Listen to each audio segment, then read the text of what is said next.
नमस्कार दोस्तों, कैसे हैं आप सभी। आशा है सपरिवार स्वस्थ कुशल और आनंद से होंगे। मेरा नाम है सूरज पंत और आप देख रहे हैं एसपी रिएक्शन वीडियो।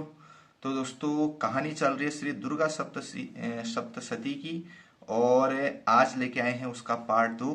तो चलिए शुरू करते हैं।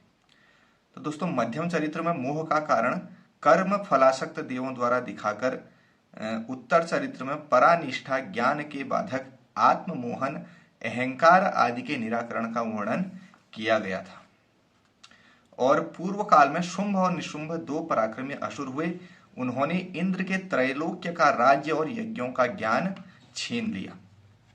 वे दोनों ही सूर्य, चंद्र, कुबेर, यम, वरुण, पवन और अग्नि के अधिकारों के अधिपति स्वयं बन बैठे तथा उन्होंने सुसमाज को स्वर्ग से निकाल दिया, अर्थात देवताओं को वहां से बहिष्कृत कर दिया स्वर्गलोक से।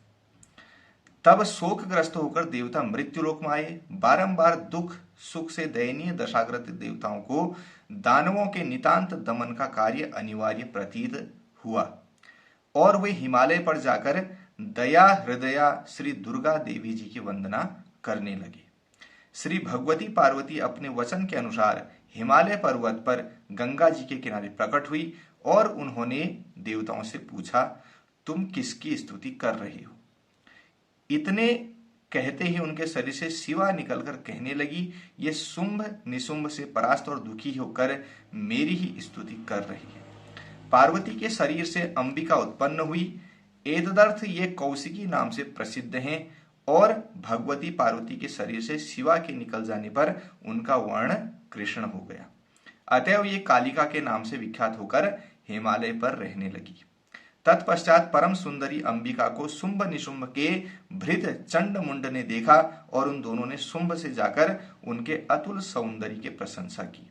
उसने अपने भृत्यों की बात सुनकर सुग्रीव नामक असुर को अंबिका को ले आने के लिए भेजा। यानी कि शुंभ निशुंभ जो थे उन्होंने अब एक सुग्रीव नाम के असुर को भगवती मां को लेने के लिए भेजा।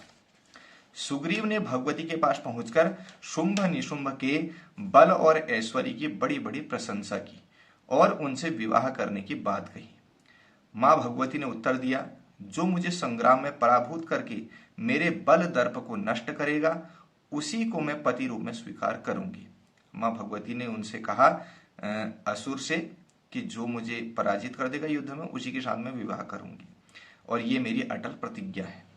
सुग्रीव ने शुंभ निशुंभ के निकट जाकर भगवती अंबिका की प्रतिज्ञा विस्तार पूर्वक कह करके सुनाई। असुरेंद्र ने कुपित होकर धूम्रलोचन नामक असुर को भेजा।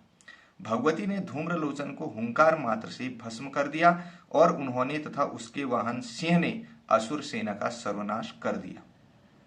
उसके बाद असुराज शुंभ ने चंड मुंड दोनों को बहुत बड़ी सेना के साथ मां भगवती कौशिकी को पकड़ लाने अथवा मार डालने के लिए भेज दिया।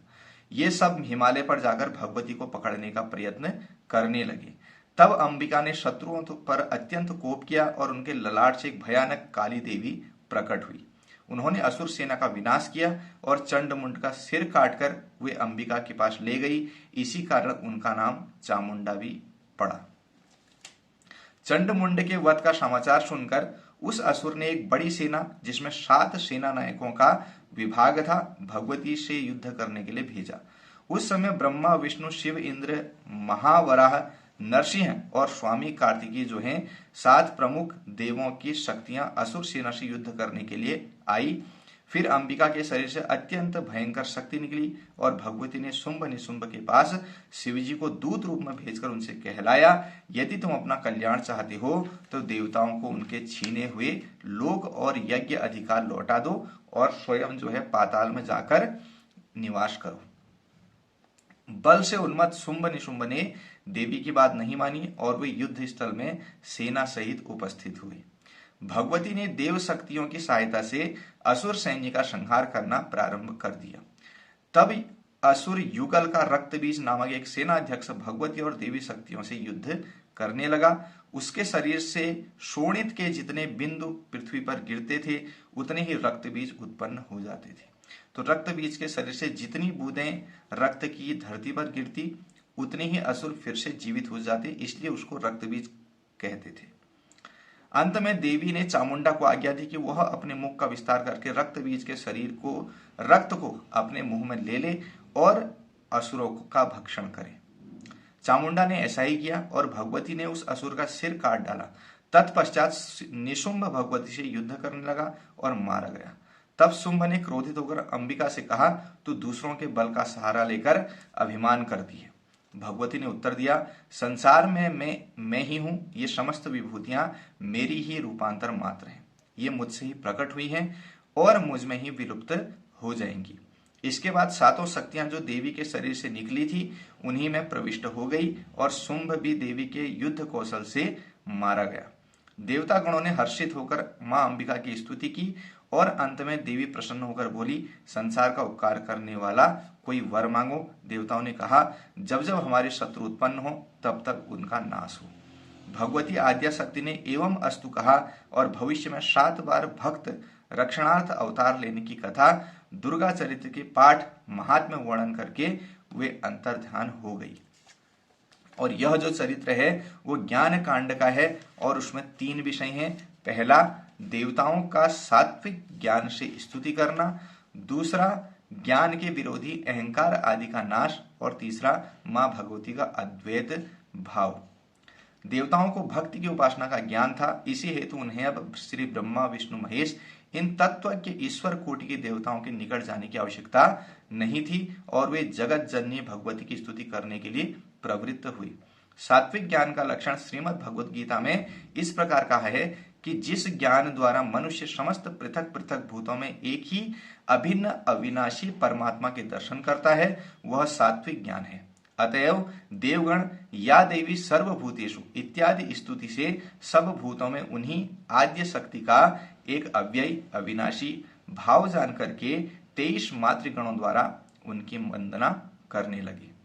परम अर्थ पथ तत्पर प्रपन्न पुरंद आदि देवों ने शुंभ निशुंभ आदि विपक्षियों के क्षय की आकांक्षा प्रकट करते हुए पुनीत प्रार्थनाएं करके भगवती पार्वती का प्रत्यक्ष दर्शन किया और श्री भगवती ने शुंभ निशुंभ रक्तबीज धूम्रलोचन चंड मुंड तथा सुग्रीव इन प्रमुख 7 असुरों को पराजित करके देवताओं की रक्षा की। श्री जगत अंबिका ने शुंभ के प्रति कहा है, मैं इस संसार में एक ही हूं और मुझसे अतिरिक्त दूसरा कौन है। मैं अपनी विभूतियों द्वारा बहुत से रूपों से यहाँ स्थित थी, अब उन सबको अपने में ले करके पुनः अकेली ही मैं स्थित हूँ। तो दोस्तों ये जो कथा थी वो थी श्री दुर्गा सप्तशती की और ये कहानी यहीं पे समाप्त होती है। मिलते हैं अगले वीडियो में, तब तक के लिए जय हिंद, वंदे मातरम, भारत माता की जय।